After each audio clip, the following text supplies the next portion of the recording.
Hello everyone, welcome to my YouTube channel Chemistry Concepts. Our today's topic is relative atomic mass. As all of you know that we were discussing mole concept, but before proceeding in it, it is important to know about RAM, that is relative atomic mass. So let's start our class. As we all know that all the object in the universe is made up of many atoms, and an atom is the smallest unbreakable part of the universe. So what causes the mass of the atom? As all we know that the mass of the atom is basically because the mass concentrated in the nucleus, and nucleus contain proton and neutron. So the mass of an element will be the mass of proton and mass of neutron. There are electrons in the outer shells and inner shells also, but the mass of the electron is very small. It is so small that we can neglect it, or it is negligible. So basically what we can say, the mass of the atom is caused by the proton and neutron. It was found that the mass of the neutron is 1.6749 into 10 to the power minus 27 kg, while the mass of the proton is 1.6726 into 10 to the power minus 27 kg. As you know, we are on the way of finding the atomic weight or atomic mass of an element. So let's start with the lightest element. What is the lightest element? The lightest element is hydrogen. Yes. Why it is lightest? Because it has only one proton in the nucleus and there is no neutrons, because of which the weight of the hydrogen atom will be only and only by the single proton present in the nucleus. The electron weight is negligible. So the hydrogen atom weight will be equal to mass of one proton. So we can say that the mass of hydrogen atom will be 1.6726 into 10 to the power minus 27 kg. This is the lightest element in the periodic table. In this way, we can find the atomic mass of hydrogen. It is easy to find it. But what about the other elements? How can we find the atomic number of other element? It is not easy to find the atomic number of other elements in the periodic table, because other elements have different number of protons and different number of electrons. For that, we use the relative atomic number. For knowing the atomic weight of different element, we can compare the mass of different element with one particular element.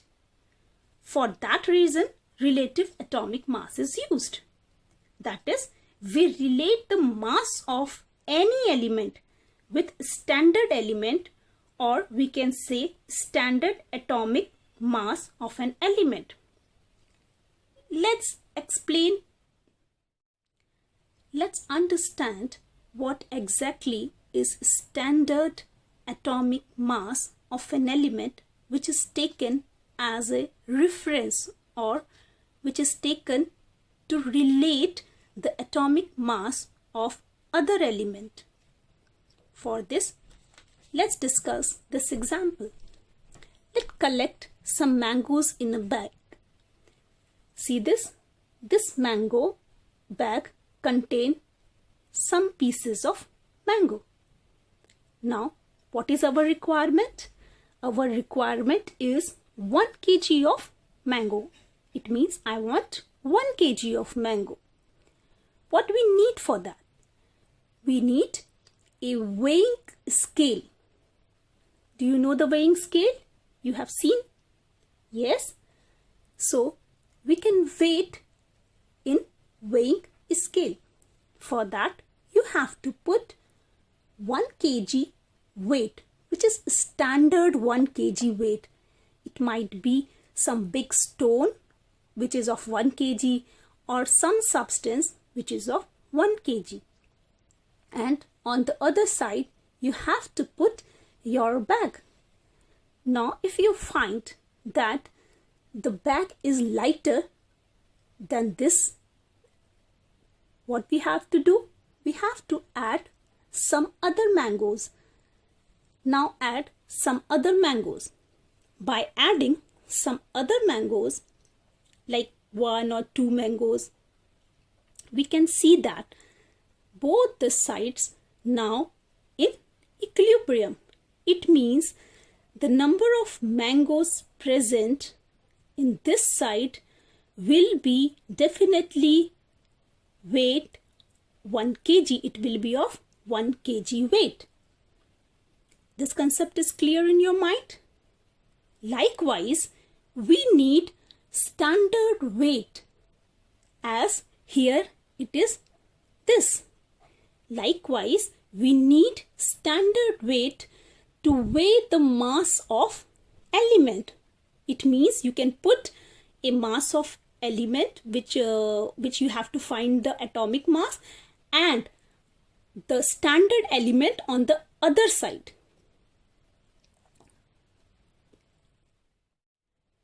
By this, we can relate or compare the mass of element with that standard weight. Therefore, the word relative atomic mass is used in relation with the standard weight. Relative atomic mass. Understood? What is the relative atomic mass in this case? It is the 1 kg standard weight in relation with that how many mangoes are there. So this is relative atomic mass in this case. Likewise, we understand this concept with regarding to elements. Let us start this. So question is, what will be the weight, that standard weight, by which we can compare the weight of other elements? What will be that standard weight which can be taken as reference? The answer was given by John Dalton. John Dalton was the first scientist to propose that weight of other elements can be compared with the lightest element in the periodic table. And what is the lightest element? I told you the lightest element is hydrogen. See here, the weight of hydrogen is, which we will take as a reference, is 1.6735 into 10 to the power minus 27 kg. It is clear. Now, the weight of hydrogen can also be written as 1 AMU, that is atomic mass unit, because it is not possible to take this unit all the time when you are comparing it with other element. Let me clarify this concept with the example. How can we calculate the relative atomic weight of nitrogen? Suppose this is a weighing scale. Now imagine, it's just an imagination.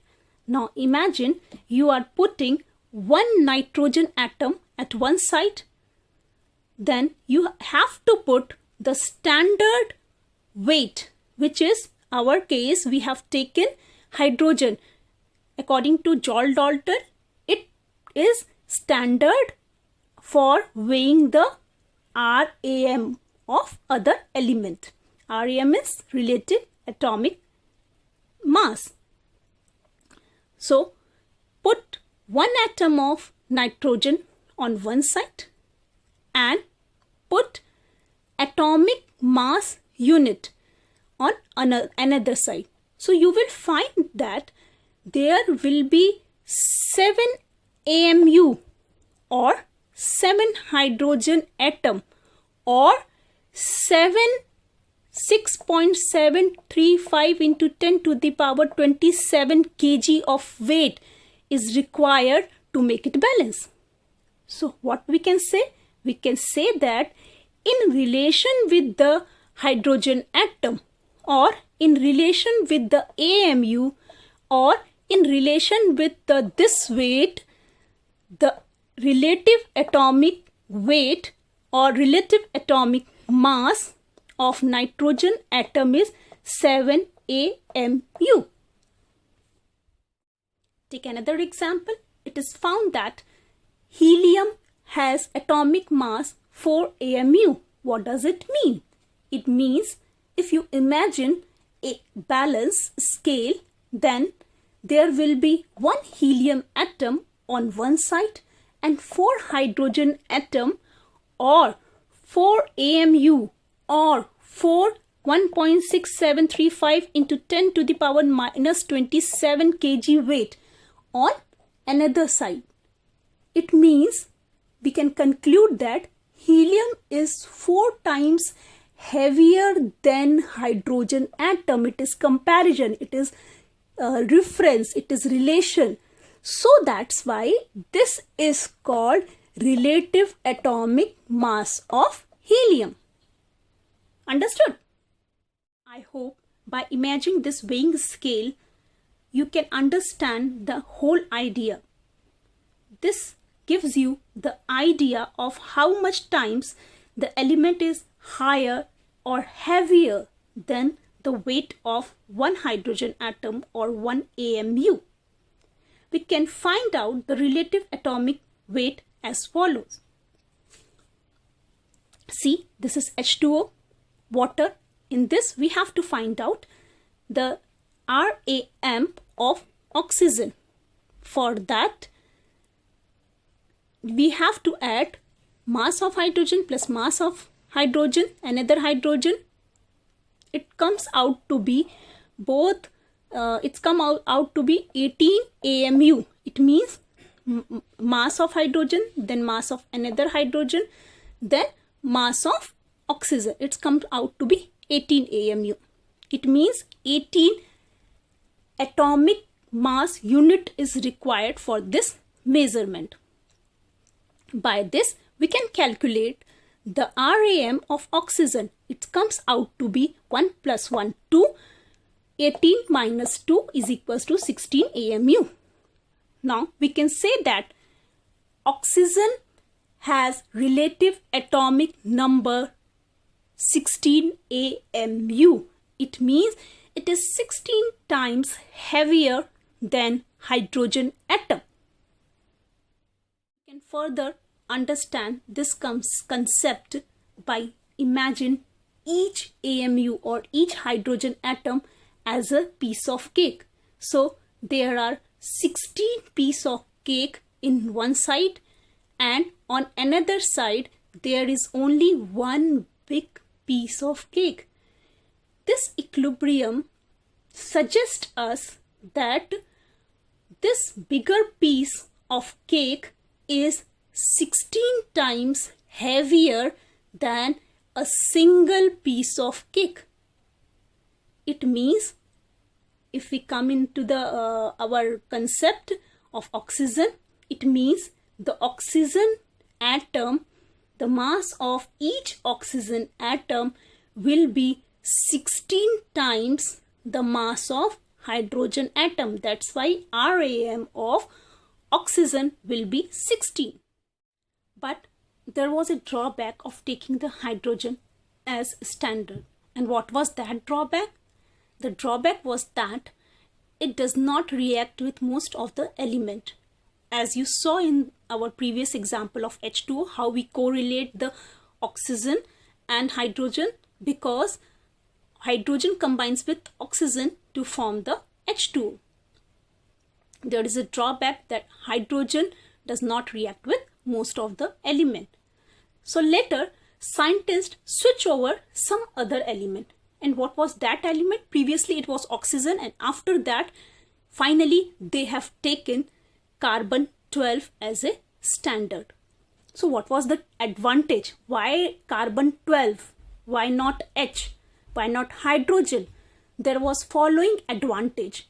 The first advantage was that it can form the compound with most of the element. If it forms compound easily with most of the element, then it is very comfortable for us to calculate the relative atomic mass of that element in the compound. And what was the second advantage? The second advantage was that the carbon is one of the most abundant element in the earth. It is the fourth most abundant element in the universe by mass after hydrogen. So finally, what we have to take? We have to take carbon-12 as a standard weight rather than hydrogen. So question arises, why only carbon-12? Not carbon-13 or not carbon-14? There will be question in your mind, what is carbon-12, what is carbon-13, or what is carbon-14? I hope all of you are well aware of this concept. These three are isotopes. Let's have a quick eye on isotopes of carbon. We all know that isotopes have same proton and different neutron, and you also know that carbon has three isotopes: carbon-12, carbon-13 and carbon-14. Each of them have 6 proton each and 6 electron. The only difference is in number of proton. The number of proton in C12 is 6, C13 is 7, C14 is 8. So how can we decide what we have to take as a standard? Why carbon-12, not carbon-13 or carbon-14? Because in all the sample of carbon isotopes, the percentage of carbon-12 is 98.96. It means if we have 100 atoms of carbon-12, 13 and 14, the percentage of the carbon-12 will be 98.9. And after that, C13, its percentage is 1.1, and C14 is very less. It's 0.001% in the sample.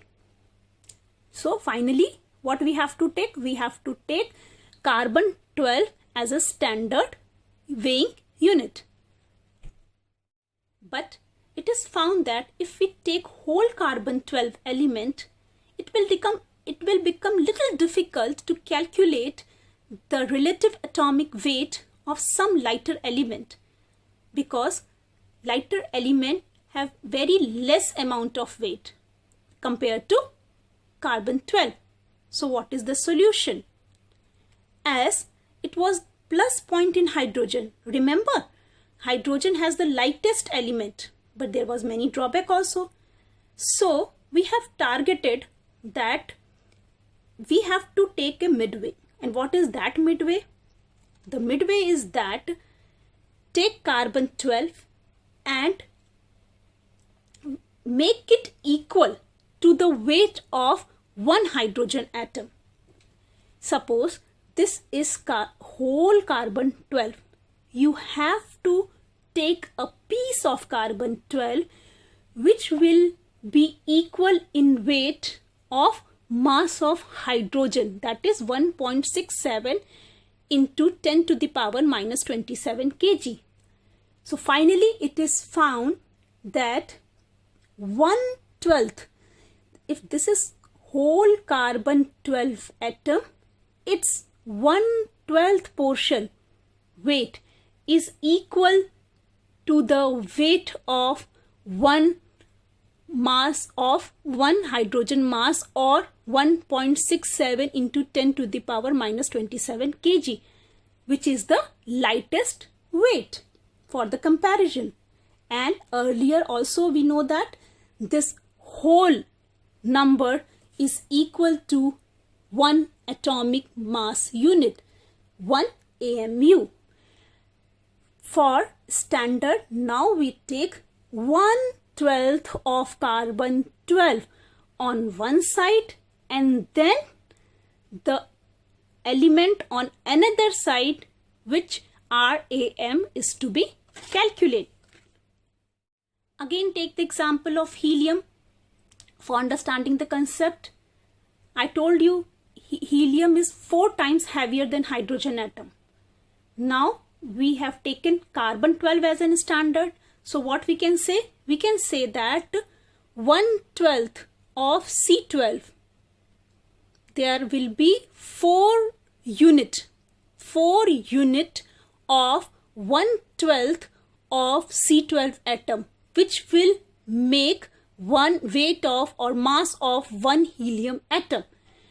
Or we can say that 4 units of carbon 1/12 of carbon 12, 4 unit of 1/12 of carbon 12 is required. Or what we can say? We can say 4 units of 1.67 into 10 to the power minus 27 kg weight is required. Or 4 AMU, 4 atomic mass unit is required for weighing the helium atom. Finally, we can say that RAM of helium is 4 AMU, that is 4 times heavier than 1/12 of C12. I think the concept of relative atomic mass is very clear to you now. Let's come to the definition. What is the standard definition? Now you exactly understand the definition. What is the definition?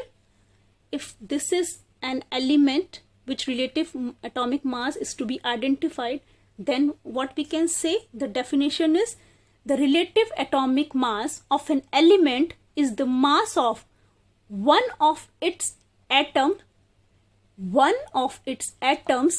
relative to 1/12 the mass of one atom of carbon 12. So this is the standard definition, which I am very much confident you can understand. I hope relative atomic mass is very much clear to you. In our next video, we will discuss relative molecular mass. So do join us. Thanks for watching. See you in my next class.